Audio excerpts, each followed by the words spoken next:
আমি এখন all India secular ফ্রন্টের শ্রী মোহাম্মদ নওশাদ সিদ্দিকীকে তার বক্তব্য রাখার জন্য অনুরোধ করছি।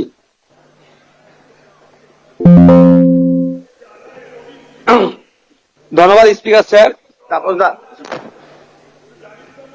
আপনাকে অল ইন্ডিয়া সেকুলার ফ্রন্ট পার্টির পক্ষ থেকে স্বাগত জানাচ্ছি স্পিকার নির্বাচিত হওয়ার জন্য। আমরা আশা করব আগামী 5 বছর আপনার নেতৃত্বে এই অগাস্ট হাউস তার গরিমাকে বহন করে চলবে এবং সাথে সাথে আমরা যারা বিরোধী আছি তাদের সর্বোৎকৃষ্ট জায়গা মতামতের জায়গা হচ্ছে এই অগাস্ট হাউস। আমরা আমাদের মতামত নির্দ্বিধায় নির্বিঘ্নে এখানে রাখতে পারবো এবং যারা শাসক দলে আছে আমাদের মতামতের ভিত্তিতে গঠনমূলক অবশ্যই যেগুলো হবে সেগুলোকে গ্রহণ করবে। স্পিকার স্যার, আপনার অনুমতি নিয়ে দু একটা কথা বলবো, যদি এই প্রসঙ্গ নয়। সত্যি আমি আজকে বসে খুব ফিল করছিলাম, হাসছিলাম মনে মনে। আজকে তাপস রায় বাবু যে কথাগুলো বলছেন খুব একটা ফেলে দেওয়ার নয়। আমি আমি আমি আমি বলবো, আমি 2021 সালে নির্বাচন হওয়ার পরে 6টা মাস এমন দিন পার করেছি, আমার মনে হচ্ছিল যে আমি ইস্তফা দিয়ে দিই, অন্তত আমার ছেলেগুলোর উপর অত্যাচার যদি বন্ধ হয়। এই সময় ফিল করেছি, পার করেছি। পোস্ট পোল ভায়োলেন্সে 2021 সালে, আমি এতে কিন্তু বিজেপিকে দরার সার্টিফিকেট দিচ্ছি না, কিন্তু 2021 সালে যে সমস্যার সম্মুখীন আমরা হয়েছিলাম, আমাদের কর্মী খুন হয়েছিল, একাধিক বাড়িঘর লুটপাট হয়েছে, ভাঙচুর হয়েছিল, সে অর্থে। তবে হ্যাঁ, একটা জিনিস, এই 2026-এ দাঁড়িয়ে কিন্তু বেশ কিছু ধর্মের স্থান আক্রান্ত হয়েছে। মাননীয় মুখ্যমন্ত্রী মহাশয়কে এবং বিজেপি যারা আছে তাদেরকে বলবো সেইগুলো আপনারা লক্ষ্য রাখবেন, সেগুলো লক্ষ্য রাখবেন। আজকে এই হাউসে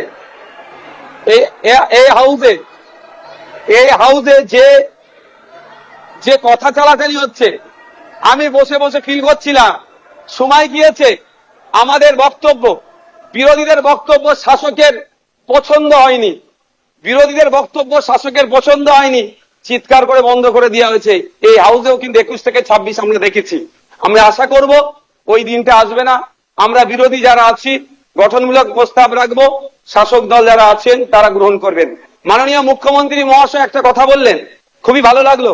আমরা যারা একাধিকবার বিভিন্ন দপ্তরে লেটার করেছি, ন্যূনতম রেকগনাইজ আমাদের লেটারকে করা হয়নি, ইনক্লুডিং চিফ মিনিস্টারের কাছে। আজকে যে কথা বলেছেন এটাকে আমি স্বাগত জানাচ্ছি, যে উনি অন্তত কথা বলেছেন যে মিনিস্টাররাও রিকগনাইজ করবে, অর্থাৎ প্রাপ্তি স্বীকার করবে। আর একটা কথা উনি বলেছেন, অল্প হলেও কাজ করব। আমরা বিরোধী, আমরা পজিটিভ কথা বলবো, রাজ্যের স্বার্থে বলবো, রাজ্যের জনগণের স্বার্থে বলবো। অহেতুক বিরোধিতা করার জন্য বিরোধিতা আমরা করব না। সুতরাং মুখ্যমন্ত্রী মহাশয়কে বলবো, অল্প নয়, আমরা যেগুলো আর্গুমেন্ট করব, আমরা যে ডিমান্ড গুলো রাখবো, ব্যক্তি স্বার্থের জন্য নয়, মানুষের স্বার্থে, নির্বাচিত হয়ে এসেছি তাদের স্বার্থে, সেগুলো আপনি পুরোপুরি যদি আমাদের জন্য, বাংলার মানুষের জন্য করেন, আমরা আপনার কাছে অবশ্যই কৃতজ্ঞ থাকবো। আবারও মুখ্যমন্ত্রী মহাশয়কে ধন্যবাদ জানাবো। দীর্ঘদিনের স্বপ্ন এটা আমাদের সকলেরই, যে আমাদেরকে নির্বাচিত করে এই হাউসের মধ্যে পাঠাচ্ছে। মাসের শেষে আমরা 1,21,000 টাকা নিয়ে বাড়ি যাচ্ছি। আমরা সেই জনগণের জন্য কি রোল প্লে করছি, কি বক্তব্য দিচ্ছি হাউসের মধ্যে, না হাউসের মধ্যে এসে শুধু সময় কাটিয়ে চলে যাচ্ছি। যে আপনি লাইভ স্ট্রিমিং এর যে কথা বলেছেন, এটাও আমি আপনাকে কৃতজ্ঞতা জানাচ্ছি, স্বাগত জানাচ্ছি। এটা হওয়াটা খুবই দরকার ছিল।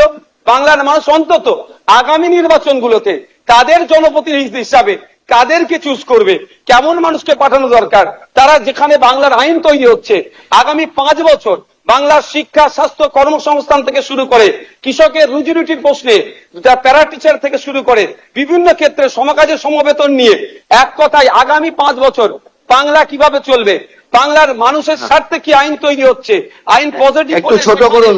বিরোধী স্যার, শেষ করবো। বিরোধী হলেও স্যার একটা দিন সুযোগ পাচ্ছি বলার, এরপর তো টাইম মেনটেন করে দেবেন।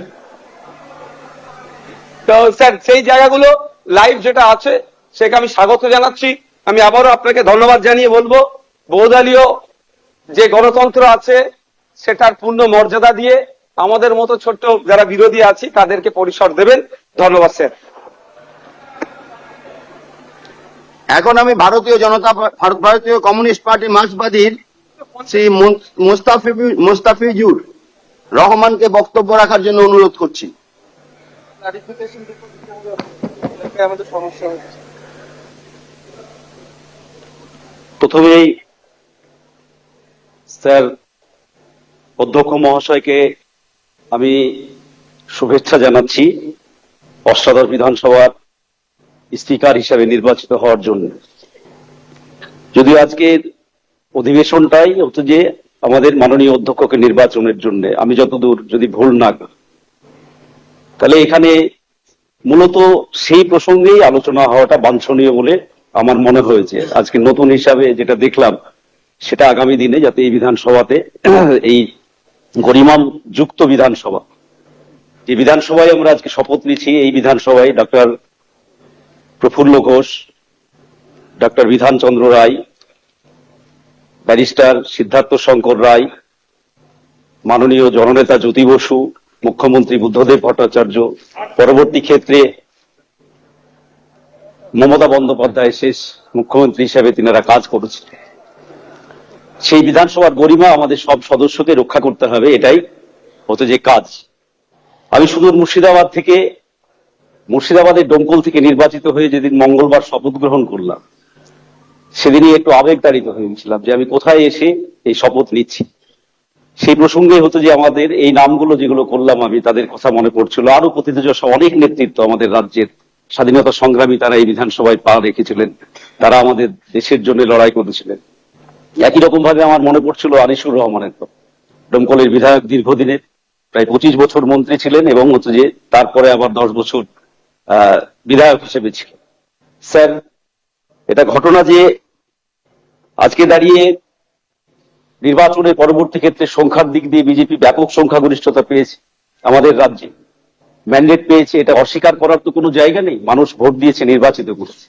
কিন্তু বিধানসভা বা লোকসভা আমরা জানি যে আমরা যে কথাগুলো শুনে এসেছি বা শিখে এসেছি রাষ্ট্রবিজ্ঞানে, সেটা হচ্ছে যে হাউস বিলংস টু অপোজিশন।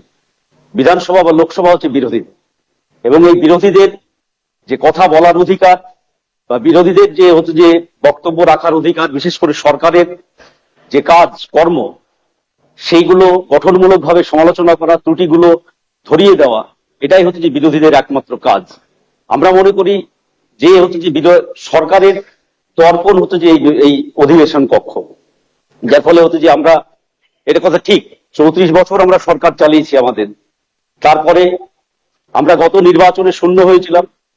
মানুষ এবারে নির্বাচনে আমাদের একজন প্রতিনিধি বামপন্থীদের আমাকে নির্বাচিত করেছে, আমি একা। কিন্তু আমি মনে করি যে অধ্যক্ষ মহাশয়, আপনি সবসময় যা আমাদের ভারতবর্ষের সংসদীয় রাজনীতির, কখনোই একথা অস্বীকার করা যাবে না, আমি যে দল থেকে বিলংস করছি, ভারতের সংসদীয় রাজনীতিতে সেই দলের আলোচনা ছাড়া সংসদীয় রাজনীতি পরিপুষ্টতা লাভ করবে, এটা আমি অন্তত মনে করি না। আমি তাই গর্বের সঙ্গে বলছি, ভারতবর্ষের সংসদে যদি স্বাধীনতার পর স্পিকার নিয়ে আলোচনা হয়, তাহলে নিশ্চিতভাবে এক বাক্যে সবাই স্বীকার করবেন 2-5 জনের মধ্যে অন্যতম সোমনাথ চট্টোপাধ্যায়, এর নাম সর্বাগ্রে আলোচিত হবে। একই রকম ভাবে এই বিধানসভায় দীর্ঘ 29 বছর ধরে বিধানসভাতে স্পিকারের ভূমিকা পালন করেছে হাসিম আব্দুল খালিক। দল মত নির্বিশেষে আমরা যে মতেরই হই না কেন, বিধানসভায় স্পিকার কেমন হবে যদি এটা জিজ্ঞাসা করা যায়, তাহলে নিশ্চিতভাবে সবাই এক বাক্যে স্বীকার করবেন হাসিম আব্দুল হালিমের মতো স্পিকার হওয়া উচিত। স্যার, আজকে দাঁড়িয়ে আমরা যেটা বলতে চাইছি যে শুধু মাত্র হচ্ছে যে আপনার একটা, যেটা বলতে চাইছি যে আমরা যে সংখ্যার বিচারে আজকে বিজেপি ব্যাপক সংখ্যাগরিষ্ঠতা পেয়েছে, কিন্তু যেহেতু হাউস, আমি বললাম যে হাউস বিলংস টু অপোজিশন, এখানে বিরোধীদের কণ্ঠস্বরকে যাতে সেই সংখ্যার বিচারে চাপা না দেওয়া হয়, সেইটা আপনাকে এই 5 বছর আগে, 5 বছর আপনাকে দেখতে হবে। এটা আমার দলের পক্ষ থেকে, আমার পক্ষ থেকে হচ্ছে যে অনুরোধ। একই রকম ভাবে সংখ্যা নয়, গঠনমূলক হচ্ছে যে সমালোচনা, সবার সমানাধিকার এই বিধানসভাতে, তারপর হচ্ছে যে গণতান্ত্রিক অধিকার, সেইগুলো যাতে এই বিধানসভাতে প্রতিষ্ঠিত হয়, তা অভিভাবকের মতো আপনি যদি দেখেন, তবে আগামী দিনে আমাদের রাজ্যের যে গণতান্ত্রিক গরিমা, যা আমি মনে করি ব্যক্তিগতভাবে এবং আমরা দলগতভাবে, যা গত 15 বছর ধরে এই বিধানসভাতে এবং বিধানসভার বাইরে ধূলিসাৎ করা হয়েছে, আমরা অনুরোধ করব আপনার মাধ্যমে সেই এই বিধানসভার গরিমা আমরা দেখেছি বিধানসভার সদস্যদেরকে আক্রমণ করা হয়েছে, এখানে আহত করা হয়েছে, বিধানসভার বিরোধী দলনেতাদেরকে এখানে সঠিকভাবে স্পেস দেওয়া হয়নি।